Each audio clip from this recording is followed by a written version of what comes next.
ደረሰኝ በጣም የሚዘገንን ገበያ መሃል አንድ ኢትዮጵያዊ ሲገደል የሚያሳይ ነውና ዛሬ 5 ሰዎች ሞቱ ትላንት አንድ ሰው በጣም ችግር ላይ ያለነው የሚል የሰቆቃ ድምጽ ነው የደረሰኝ በድምጽና ምንድነው እርሶ በግል የሚያውቁት ነገር አለ?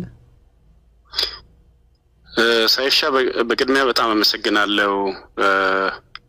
ኢትዮጵያን ከወትሮ በተለየ ሁኔታ በአንዳንድ ችግሮች ውስጥ ያሉበት ጊዜ ነው።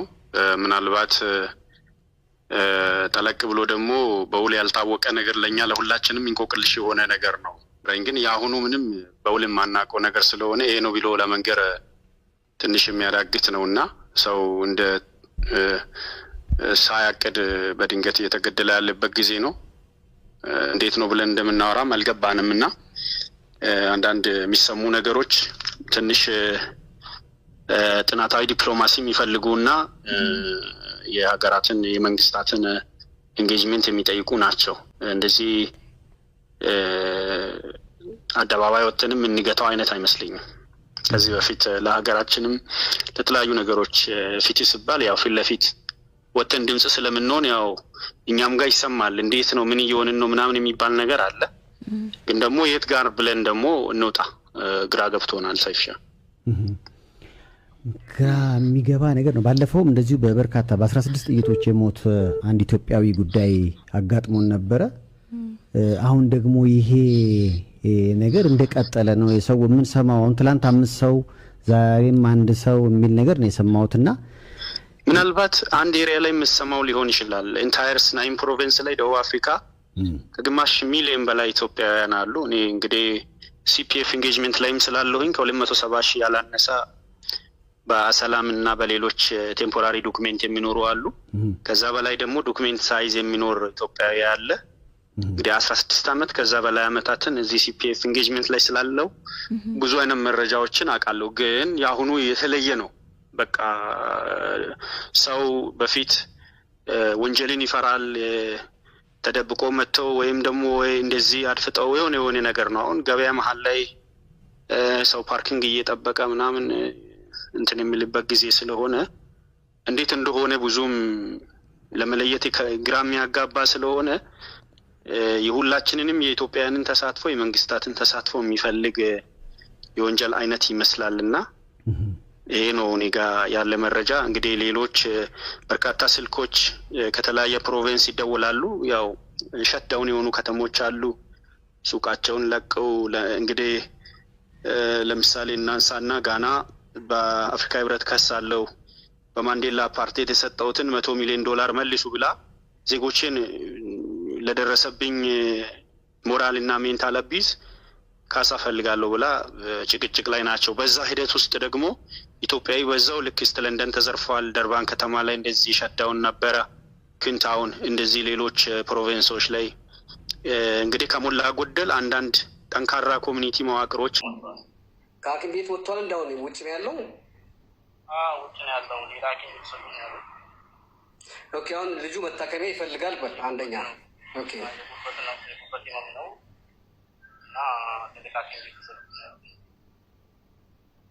አንተ አብረው ተጓዥ ነህ ወይስ እዛው ነዋሪ ነህ? አንተ እዛው ነዋሪ ነህ? አሁን ቁጥር ግን በየተው ማለት ነው። አሁን ቁጥር አገናኛቸው ነበር። አሁን ሰው ማለት ነው የመንግስት አታክ የሚባል ቦታ ማለት ነው። ማን አታክ? እሺ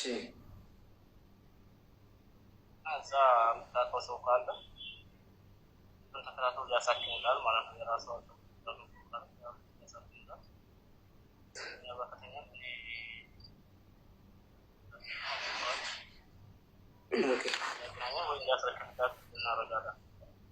እኔ አለኝ ችግር የለውም። እኔ ሰው አለኝ። እኔ ሰው መስጠት እችላለሁ። ገባ? የሚያስረክበን ከሆነ ልጁ ወይንም አንተም የምታስረክበን ከሆነ ያስረክባል። ኦኬ እሺ። ስለዚህ እኔ ሰው አዘጋጅላችሁና ሐኪም ቤት ወሰደውም ራሱ ነው። ኦኬ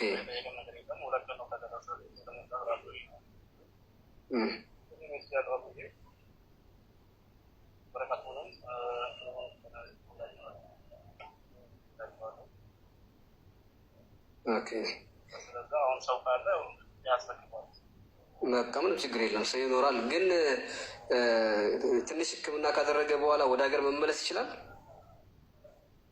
አሁን አያወራም ነው አያወራም ነው አፉ አይናገርም። በቃ የሰሞን ስሜት ምናምን አያወራም። ሕክምና ላይ እና ትንሽ ሰውነት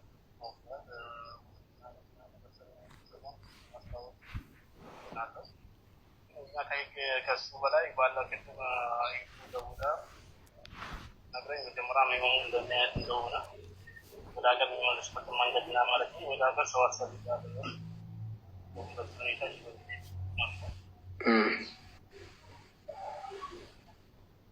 እንደዛ ነው። ሰው ካለ እሷ እንዲያስረክቡበት እናደርጋለን። ማንስቶ እንዲያገናኝ እናደርጋለን።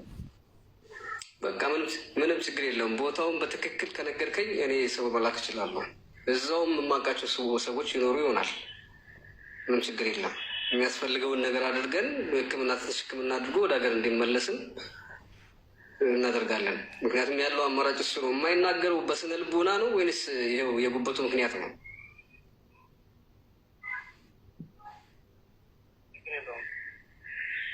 ኦኬ። ስለዚህ ያኛው ልጅ የማያወራኝ ከሆነ ለአንተ ልደውል አስፈላጊ የሆነ ነገር ሲኖር።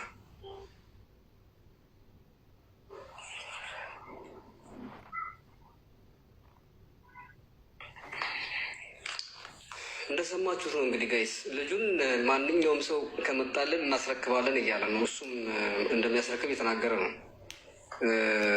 ምልሽ ሰላም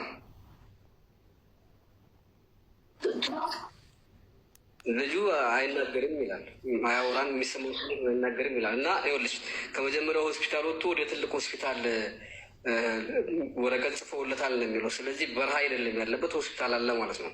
አሁን የጠራው ቦታ በእርግጠኝነት የሆነ ያላችሁ ታውቁታላችሁ። ስለዚህ ወደ ሀገር ለመመለስም ሰው ያስፈልጋል ነው የሚለው። አሁንም እሱ ልጁንም እንድናስረክባችሁ ሰው አንጡ እያሉ ነው። የጠየቀው ምንም ነገር የለም ማለት አንደኛው እሱ ነው። እሺ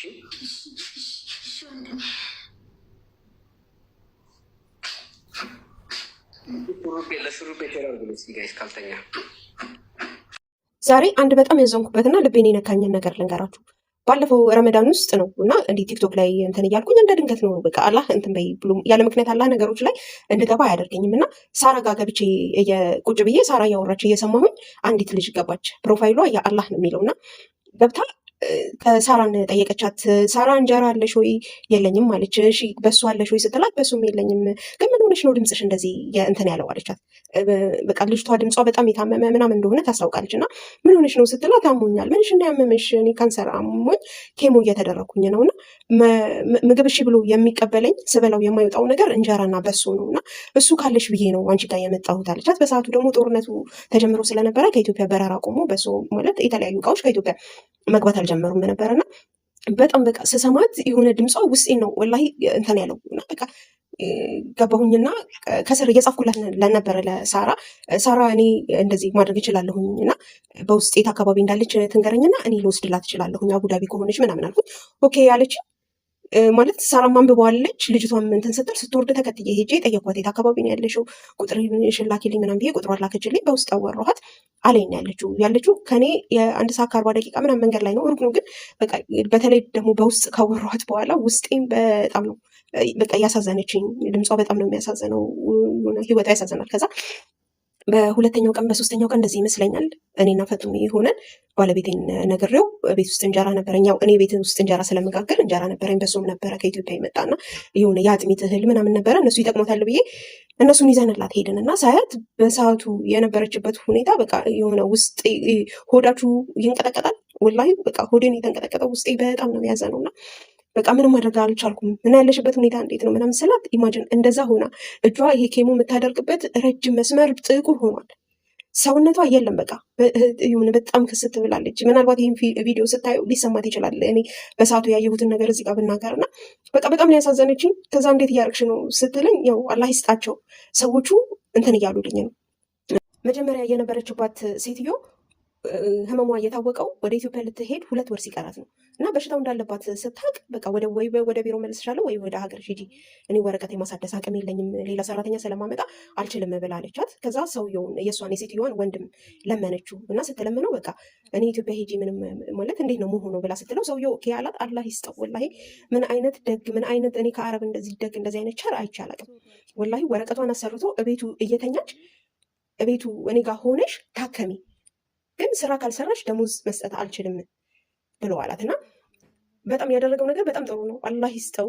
ከዛ በኋላ በቃ እንደዛ አላት። እየታመመች ስትመጣ በቃ ችግር የለውም እሺ ተኚ፣ እኔ ደሞዙን እሰጥሻለሁ፣ 1 ቀንም 2 ቀንም 3 ቀንም ተኛሽ፣ 1 ወርም ተኛሽ፣ በቃ ተኝተሽ በሽታሽን አስታሚ፣ እኔ ብሩን እሰጥሻለሁ ብሎ አላት። እና እሷ ደግሞ እንዴት ነው ላልሰራሁበት ስራ፣ ይሄ መስራት የለመደ መሮጥ የለመደ ሰው እንትን የማይለዋል አይደለ? እንዴት ነው ላልሰራሁበት ስራ ቁጭ ብዬ ደሞዝ ሲመጣ ደሞዝ ስጡኝ ብዬ አፌ ሞልቼ መናገረው ብላ፣ ያው ስራ ባይባልም ተነስታ ጉድ ጉድ ትላለች። አንዳንድ ነገሮችን ሰራ። በጣም ጠንካራ በጣም ጎበዝ ሰራተኛ ነበረች እና እንደዛ ታደርጋለች። እና በቀደም ለታ ኬሞ ወስዳ በቃ ኬሞ ስትወስድ ነው በጣም የሚያማት እና ከትላንት ወዲያ ነው ኬሞ ወስዳ ሳዋራት ወላሂ በቃ ምን እንደምላችሁ አላውቅም። ወላሂ በቃ ድምጿ ሁሉ በጣም ያሳዝናል። በጣም ነው ውስጤ የተሰባ፣ በጣም ነው ያዘንኩት። እና በቃ የሆነ ሄደሽ ያት የሚል ነገር አለ አይደለ? ደግሞ አላህ ብሎ ወደዛው አካባቢ የምንሄድበት እንትን ነበረ እና ለባለቤቴ በእናትህ ውሰደን በዛው በኩል ምናምን ስለው እሺ ብሎ እኔና ፈጡሜ ተነስተን ሄድን ልናየት። በቃ እኔ እንደ ቅድም እንደነገርኳችሁ ያየሁትን እንደዚህ ብዬ ቪዲዮን ልታዩ ስለምትችል እንደዚህ ብዬ መናገር አልችልም፣ ግን በጣም ነው የምታሳዝነው። እና በቃ ይቅርብሽ፣ እንደዚሁም ሆነሽ ተነስተሽ ለምንድን ነው የምትሰሪው ወይ ብዬ ስላት ራቡ ካልሰራሁኝ 1 ልጅ አለኝ ኢትዮጵያ፣ እናቴ አለች፣ የማስተዳድረው ቤተሰብ አለ። እዚህ ተዋም ሆስፒታል ነው የምትታከመው እና 80% ነው ሐኪም ቤቱ የሚችለው፣ 20%ን እሷ ነች የምትችለው። ሄዳ ኬሞቴራፒ በወሰደች ቁጥር የሚታዘዙ መድኃኒቶች አሉ። ለመድኃኒቶቹ እሷ ነች የምትከፍለው።